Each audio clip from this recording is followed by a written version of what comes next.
हमनी के आज के संदेश के शीर्षक बा सत्य के संचार। मसीही के रूप में हमनी के सर्वशक्तिमान परमेश्वर प्रभु यीशु मसीह में विश्वास से जिए के चाहिए। हालांकि उनकरा पर भरोसा रखना मुश्किल बा अगर रउवा के ओह प्राथमिक योजना पर पूरा भरोसा नइखे कि उ अपना लिखित वचन बाइबल के माध्यम से हमनी के सामने खुद के प्रकट करेलन। हमनी के एगो ऐसन समय में जी रहल बानी जा जब बाइबल के विश्वसनीयता के चुनौती बढ़ रहल बा। हमनी के समय निकाल के ई जांच कर रहल बानी जा कि बाइबल का ह, एकर उद्देश्य का ह, एकरा के लिखले बा और हमनी के ई बात के कैसे व्याख्या कर सकेनी जा ताकि प्रभु में हमनी के विश्वास कम न होखे। हमनी के एह संदेश में औरी बहुत कुछ कहे के बा। बाइबल 66 किताबन के संग्रह है, प्राचीन दस्तावेज जवन पूरा तरीका से परमेश्वर के योजना के खुलासा करेला कि उ पवित्र धर्मी बेटा और बेटी के परिवार होखे और ईसा के मौत दफन और पुनरुत्थान के माध्यम से एह परिवार के हासिल करेलन ही करे खातिर गइल बानी। बाइबल के हर किताब एह कहानी में कवनो ना कवनो तरीका से जोड़त बा या विस्तार करत बा। बाइबल में 50% इतिहास, 25% भविष्यवाणी और 25% जिए के निर्देश है, जवना के सत्यापन धर्मनिरपेक्ष रिकॉर्ड आ पुरातात्विक साक्ष्य के माध्यम से कइल जा सकेला बा। बाइबल प्रगतिशील प्रकाशन है। परमेश्वर धीरे धीरे एगो परिवार खातिर आपन योजना के प्रकट कइले बाड़न जब तक कि हमनी के यीशु के माध्यम से और यीशु के माध्यम से परमेश्वर के योजना के पूरा प्रकटीकरण न हो जाओ। हमनी के बाइबल के नया नियम के हिस्सा पर ध्यान केंद्रित कर रहल बानी जा काहे कि एकर 27 दस्तावेज यीशु के गवाह या गवाहन के करीबी लोग द्वारा लिखल गइल बा, ऐसन लोग जे यीशु के मरत देखले रहेलन और फिर उनकरा के फिर से जी उठल भी देखले रहेलन, जवन देखले उनकर जिंदगी बदल दिहलस। यीशु के स्वर्ग में वापस आवे से पहले उई लोग के आदेश देले कि उ लोग दुनिया में निकल के दुनिया के बतावे कि उ लोग का देखले बाड़े और यीशु के मौत और जी उठला के दुनिया खातिर का मतलब बा। लूका 24 पद 44 और 48। क्रूस पर यीशु के मौत के कारण पाप के दंड और यीशु के शक्ति से मुक्ति मानवता के उपलब्ध बा। यीशु में विश्वास के माध्यम से आदमी के अपना बनावल उद्देश्य में वापस ले आवल जा सकेला। पिछला 2 हफ्ता से हमनी के विचार करत बानी जा कि ई लोग नया नियम के दस्तावेज काहे लिखले बा। हम कहनी कि उ कवनो धार्मिक किताब लिखे खातिर तैयार नहीं खन। उ लोग यीशु के दिहल संदेश के प्रसार में सुविधा खातिर लिखले रहले और यीशु से जवन देखले और सुनले रहले ओकरा के बतावे खातिर लिखले रहले। प्रेरित लोग पहले संदेश के मौखिक रूप से घोषणा कइले काहे कि उ लोग मौखिक संस्कृति में रहत रहले। हालांकि लिखित दस्तावेज से एकर पहुंच बहुत बढ़ गई। लिखित दस्तावेज के माध्यम से उ लोग एक बेर में एक से ज्यादा जगह पर आपन संदेश पहुंचा सकत रहले। नया नियम के सबसे पहले के दस्तावेज चिट्ठी रहे, लिखल प्रवचन जवन जल्दी से विश्वासी लोग के समूह के बीच घूमत रहे। यह पत्रन में बतावल गयल रहे कि ईसाई लोग का मानत बा, ईसाई लोग के कैसे जिए के बा और समूह के भीतर उठल समस्या और सवालन के कैसे हल कइल जा सकेला। सुसमाचार जीवनी रहे, जवन यीशु के कहल और काम के रिकॉर्ड देवे खातिर लिखल गईल रहे और इस सुनिश्चित करे खातिर कि प्रेरित गवाहन के मरला के बाद भी सही संदेश के प्रसार जारी रही। नया नियम के सबसे पहले के दस्तावेज यीशु के सेवा, मौत और जी उठला के 20 साल से भी कम समय बाद लिखल गईल बा। 20 साल लम्हर समय लाग सकेला बाकिर प्राचीन लेखन में ई तनी समय के बा। उदाहरण खातिर यूनानी साम्राज्य के संस्थापक सिकंदर महान के बारे में जवन 2 गो सबसे पहले के जीवनी हमनी के लगे बा, उनके निधन के 400 साल से अधिका बाद 323 ईसा पूर्व में लिखल गईल रहे। आ समय के बीतला के कारण केहू के भरोसा नइखे हो सकत सवाल न उठावे के चाही। हालांकि हमनी के एह दस्तावेजन के किताब कहेनी जा, लेकिन अभी तक ई दस्तावेज के अस्तित्व न रहे जैसे हमनी के जानतानी। प्राचीन लोग एकरा के पपीरी के टुकड़ा पर उकेरत रहे भा जानवरन के खाल भा स्क्रॉल पर लिखत रहे। मिस्र में नील नदी के किनारे उगे वाला घर से पपीरी भा पपीरस बनावल जात रहे। नया नियम के लेखक लोग कई गो बयान दिहले कि उ लोग काहे लिखले। ओहमे से दू गो पर विचार करी। प्रेरित पत्रस यीशु में विश्वास के कारण सूली पर चढ़ावे से कुछ समय पहले ई लिखले बाड़न, हम रउवा के ई सब बात साफ करे खातिर बहुत मेहनत करेनी। हम चाहत बानी कि हमरा गैला के बहुते बाद रउरा ओह लोग के याद करी। काहे कि जब हम तोहनी के आपन प्रभु यीशु मसीह के शक्ति के बारे में बतवनी और उनकरा फिर से आवे के बारे में, त हमनी के कवनो चतुराई से कहानी ना बनावत रहनी जा। हमनी के आँख से उनकर महिमा देखले बानी जा। दूसरा पत्रस 1:15 और 16। प्रेरित यूहन्ना लिखले बाड़न की यीशु के प्रेरित लोग उनका के एह किताब में लिखल चमत्कार के अलावा औरी कई गो चमत्कार करत देखले। लेकिन इस सब एह से लिखल गईल बाग के रउवा विश्वास कर सकीले कि यीशु मसीह परमेश्वर के बेटा हवे और कि उनकरा पर विश्वास कईला से रउवा के अनंत जीवन मिली। यूहन्ना अध्याय 20:30 और 31। जब हमनी के लेखक लोग के नया नियम के दस्तावेज लिखे के प्रेरणा पर विचार करेनी जा, त एगो सशक्त तर्क है कि उ लोग जवन लिखले बा ओकर सटीकता खातिर जवन की खुद बाइबल में हमनी के विश्वास के मजबूत करेला। यह आदमी के विश्वास रहे कि यीशु परमेश्वर हवे और पाप से उद्धार खाली उनकरा में विश्वास के द्वारा ही उपलब्ध बा। यह ना, यीशु खुदे एह संदेश के प्रचार करे खातिर उनकरा के नियुक्त कईले बाड़न। यीशु 3 साल से अधिका समय तक इस्राएल में कई जगह पर चमत्कार कईलन और परमेश्वर के वचन के प्रचार कईलन और हजारन लोग उनकरा के देखल और सुनलन। अगर प्रेरित लोग आपन मन बना लेले रहित या कुछ गलत कईले रहित त आसपास बहुत लोग रहले जे उनकरा के रोक सकत रहले और कर सकत रहले। ई लोग एगो ऐसन संस्कृति में पलल बढ़ल जवन पवित्र शास्त्र के बहुत सम्मान करत रहे जवना के हमनी के पुरान नियम कहेनी जा, और उ लोग पहचान लिहले कि उ लोग पवित्र शास्त्र के शब्द लिखे खातिर खुद परमेश्वर से प्रेरित रहले, जैसे कि परमेश्वर अपना आत्मा के माध्यम से उ लोग के प्रेरित कईले रहले द्वारा। एह से उ कवनो गलती ना कर पवले। दूसरा तीमुथियुस 3:16, दूसरा पत्रस 3:16। जवन संदेश उ प्रचार कईले अवुरी लिखले, उनुका के अमीर अवुरी मशहूर ना बनवलस अवुरी एकरा खाती समाज के अधिकांश लोग उनुका के ठुकरा देले। ओह लोग के पीटल गईल आ कुछ लोग के जेल में डाल दिहल गईल आ आखिर में फांसी दिहल गईल। केहू ऐसन बात खातिर दुख न उठावल चाहत होई आ आपन जान न देवे के चाहत होई जवना के ऊ झूठ जानत बा। हमनी के देख सकेनी जाकि नया नियम के लेखकन के एगो मजबूत प्रेरणा रहे कि उ लोग जवन देखले और सुनले रहे ओकरा के सही रिपोर्ट करे, लेकिन हमनी के कैसे निश्चिंत हो सकेनी जाकि उनकर बात सही तरीका से हमनी के पास पहुँचल बा। जब हमनी के समझेनी जाकि जवन लोग पहिला बेर ई दस्तावेज पावेले उ लोग एकरा के कैसे स्वीकार करेले त एकरा से हमनी के ए लोग के विश्वसनीयता पर भरोसा बढ़ जाला। सटीकता खाली प्रेरित लोग खातिर ना, बल्कि ओह लोग खातिर भी महत्वपूर्ण रहे जे प्रेरित लोग के प्रचार सुनल और उ लोग के लिखल दस्तावेज मिलल।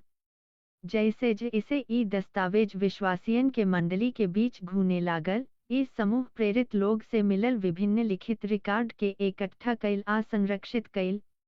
जैसे इसे उ लोग अपना संग्रह पुस्तकालय खातिर स्क्रॉल इकट्ठा करत रहे, कवनो खास लेखकत्व के स्वीकार करे के मापदंड रहे, का एह दस्तावेज के खोज कवनो प्रेरित गवाह से हो सकेला। अगर ना तो ओकरा के खारिज कर दिहल गईल। लोग के ई सुनल अधिका से अधिका आम हो गईल बाकी नया नियम के किताबन के चुनल गईल रहे चर्च परिषद, यीशु के जीवन के सदियन बाद, एगो राजनीतिक एजेंडा के आगे बढ़ावे खातिर और लोग के गुमराह करे और नियंत्रित करे खातिर। बाकिर एह लेखन के प्रचलन के बारे में जवन हमनी के जानत बानी जा ओकर विरोधाभास बा। केहू ओह किताबन के चुनल ना जवन नया नियम बन गईल। शुरू से ही ईसाई लोग कुछ दस्तावेजन के आधिकारिक या सीधे कवनो मूल प्रेरित के पता लगावे लायक मानत रहे। ये किताबन के आधिकारिक के रूप में मान्यता चर्च के परिषद में कुछ व्यक्ति लोग द्वारा ना तय कइल गइल। ये दस्तावेजन के नकल कइल गइल आ पहिला ईसाई समुदायन के व्यापक रूप से जानल गइल। समग्र रूप से कलीसिया एह किताबन के परमेश्वर से प्रेरित मानत रहे। पहिला सदी के अंत से बहुत पहिले नया नियम के मूल के निपटारा हो गइल रहे। 4 गो सुसमाचार, प्रेरितों के काम के किताब, पौलुस, पहिला पत्रस, पहिला यूहन्ना के पत्र और प्रकाशित वाक्य के किताब। हमनी के ई बात कलीसिया के शुरुआती पिता लोग से जानत बानी जा, या कलीसिया के नेता लोग से जवन प्रेरित लोग के पीछे चलत रहले। ई लोग मूल प्रेरित लोग के सिखावल गइल आ प्रेरित लोग के मौत के बाद अगिला पीढ़ी के नेता बन गइल। कुछ के जिक्र करे खातिर पॉलीकार्प 69:155 ई शहीद यूहन्ना आ अउरी प्रेरित लोग के जानत रहले। इग्नेशियस 35:117 ई शहादत के सामना करे खातिर रोम के यात्रा करत घरी 7 गो चिट्ठी लिखले, जवना के पॉलीकार्प संरक्षित कइले बाडन। इरेनियस 130:200 ई पॉलीकार्प द्वारा पढ़ावल गइल। पपियास 60:130 ई सुसमाचार के उत्पत्ति के बारे में लिखले बाडन। प्रेरितों के काम 21:9 के बा। ये आदमी और औरी कई लोग शुरुआती कलीसिया के बारे में बहुत लिखले बा, ओकर प्रथा और सिद्धांत के बारे में जवन उ लोग विश्वास करत रहे। उनकर सगरी रचना 325 ई ले पूरा हो गइल। इन्हन के अंग्रेजी में अनुवाद कइल गइल बा और हमनी के शुरुआती कलीसिया के बारे में बहुत जानकारी देला, जवना में इहो शामिल बा कि कवन किताबन के सार्वभौमिक रूप से आधिकारिक के रूप में मान्यता दिहल गइल रही या खाली एगो प्रेरित से जुड़ल किताबन के। हाल के सालन में तथाकथित खोयल सुसमाचार के इस्तेमाल नया नियम के विश्वसनीयता के चुनौती देवे खातिर कइल गइल बा। जब रोवा जानत बानी कि नया नियम के दस्तावेज जल्दी स्वीकार कइल गइल रहे काहे कि वो सीधे एगो मूल प्रेरित से जुड़ल रहे, त रोवा जानत बानी कि बाद के दस्तावेज योग्य न होला। उदाहरण खातिर थॉमस के सुसमाचार 1945 में मिस्र के नाग हम्मादी में मिलल रहे। ई यीशु के बोलल शब्दन के संग्रह। ई 175 से 180 ई भा संभवतः 140 ई से पहिले के हवे। जब तक उनकर कथित सुसमाचार लिखल गइल, तब तक न खाली प्रेरित थॉमस बहुत पहिले मर चुकल रहले, लेखन गनोस्टिक बयान से भरल बा जवन प्रेरित सिद्धांत या मूल ईसाई विश्वास के विरोध में बा। गनोस्टिक शब्द एगो यूनानी शब्द से आइल बा जेकर मतलब होला ज्ञान। गनोस्टिक लोग ऐसन लोग के समूह रहेल जे ईसाई धर्म के भीतर विकसित भइल, आ फिर दूसरी सदी में एकरा से अलग हो गइल। उ लोग दावा करत रहे कि उ लोग गुप्त ज्ञान खाली कुछ लोग के उपलब्ध बा और मानत रहले कि मुक्ति हमनी के आध्यात्मिक स्वभाव के ज्ञान से मिलेला, पाप से पश्चाताप और परमेश्वर में विश्वास के माध्यम से ना। उ लोग भौतिक संसार और ओकर सृष्टिकर्ता के बुराई के रूप में देखत रहले, जवना के चलते उ लोग यीशु के अवतार और पुनरुत्थान के नकारत रहले। बहुत लोग मानत रहले कि ईसा एगो दिव्य आत्मा हवे जेकर खाली एगो शरीर बा आ ऊ पूरा तरह से इंसान हवे। लोग अक्सर निकिया के परिषद के सामने ले आवेला कि चर्च के परिषद बाइबल में किताब चुनले रहे। ई गलत बा। यह परिषद के बाइबल खातिर किताब चुने से कवनो संबंध ना रहे। एरियानवाद के लेके सिद्धांतगत विवाद के समाधान खातिर निकिया के परिषद के ई 325 में बोलावल गइल। एरियस उत्तरी अफ्रीका के कलीसिया में एगो नेता रहले जे सिखावे लगले कि हालांकि यीशु दुनिया के रचनाकार रहले, लेकिन उ खुद एगो सृष्टि वाला प्राणी हवे अवरी एही से सही मायने में दिव्य ना रहले। एरियस कई गो अनुयायी लोग के जुटा लिहले आ जैसे जैसे ई पाखंडी शिक्षा फैलल, टकराव पैदा भइल। कॉन्स्टेंटाइन एह दौरान 324 ई में रोम के सम्राट बनले। उ मसीह में विश्वास के दावा कइले जब उ मसीही परमेश्वर से प्रार्थना कइले अवरी लड़ाई में विजयी भइले। उनकर विश्वास के वास्तविकता एगो अवरी दिन खातिर अलग विषय बा, लेकिन उ ईसाइयन के भारी उत्पीड़न के रोक देले।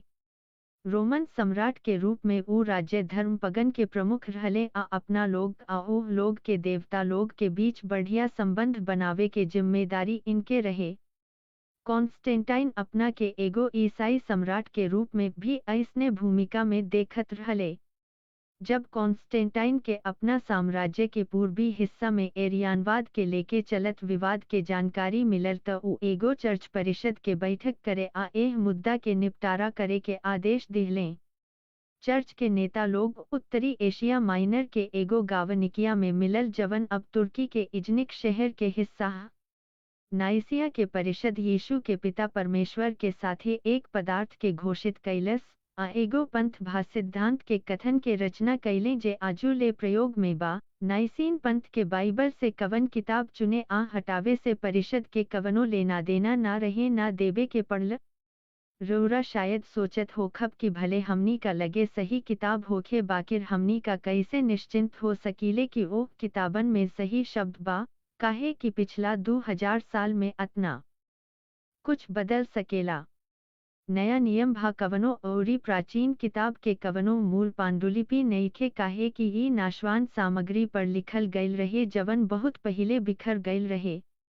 पपीरस, जानवरन के चमड़ा आदि पर भले मूल शब्द सही होखे, का हमनी के प्रतिलिपि पर भरोसा कर सकेनी जा। प्रतिलिपि सबके विश्वास जोग्यता ई तय कईल जरूरी बा, केतना प्रति मौजूद बाड़ी, एह से इन्हन के तुलना कईल जा सकेला ताकि ई सुनिश्चित कईल जा सके कि ई एक ही बात कहेली, भाना, आ ई मूल प्रति सब के जीवनकाल के केतना नजदीक रहे। का समय के कम बीतला के मतलब बा कि जानकारी में बदलाव के संभावना कम बा। नया नियम के 24,000 से अधिका पांडुलिपि, पूरा भा आंशिक, मिलल बा। सबसे पहिले यूहन्ना के सुसमाचार के एगो टुकड़ा है, जवन मूल लेखन के 50 साल के भीतर रचल गईल बा। नया नियम 50 में लिखल गईल। हमनी के लगे 5838 पांडुलिपि बाड़ी से जवन 130 के है, जवन 50 साल से अधिका के अंतर बा। ई दूसरा प्राचीन किताबन के कैसे पेश करेला। होमर के इलियाड 800 ईसा पूर्व में लिखल गईल रहे। हमनी के लगे 1800 से अधिका पांडुलिपि प्रति बाड़ीस, जवना में से सबसे पहिले के प्रति 400 ईसा पूर्व के है, जवन 400 साल के कालखंड है। हेरोदेस के इतिहास 480-425 ईसा पूर्व के बीच लिखल गईल। हमनी के लगे 109 प्रति बा। सबसे पहिले के तारीख 900 के बतावल गईल बा जवन 1350 साल के अंतर बा। प्रेरितों के काम 400 ईसा पूर्व में लिखल गईल रहे। हमनी के लगे 210 प्रति बा। सबसे पहिले के तारीख 895 बा जवन 1300 साल के अंतर बा।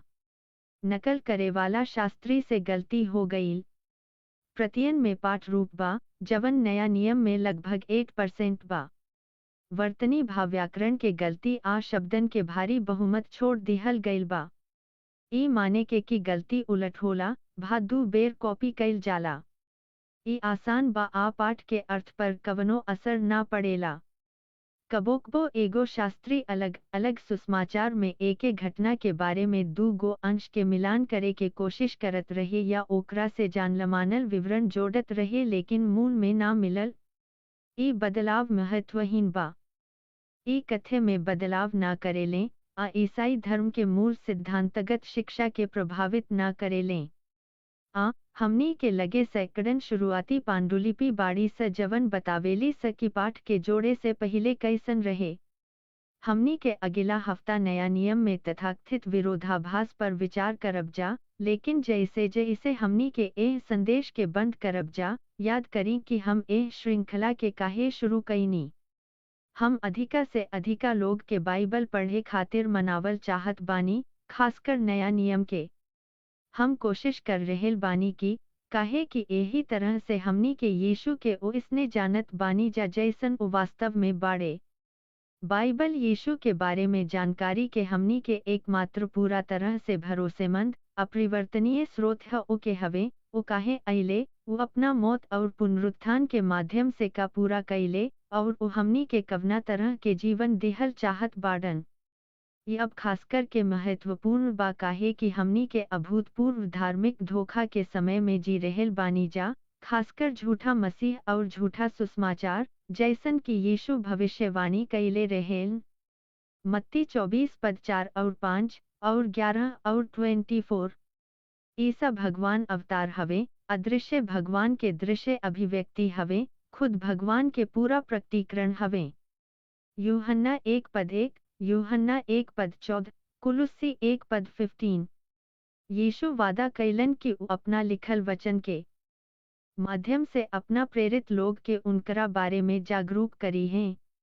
यूहन्ना 14 पद 21 के बा हमनी के बाइबल के माध्यम से यीशु के जानत बानी जा, काहे कि पवित्र शास्त्र उनकरा बारे में गवाही देत बा। यूहन्ना 5 पद 39 के बा नया नियम के नियमित व्यवस्थित पढ़ल हर दस्तावेज के शुरू से अंत तक बार बार पढ़ला से रउआ एगो परिप्रेक्ष्य आ एगो रूपरेखा मिली जवना से रउआ अपना आसपास के दुनिया के आकलन कर सकेनी। परमेश्वर के वचन उ मानक है जवना के आधार पर हमनी के हर चीज के न्याय करे के चाही।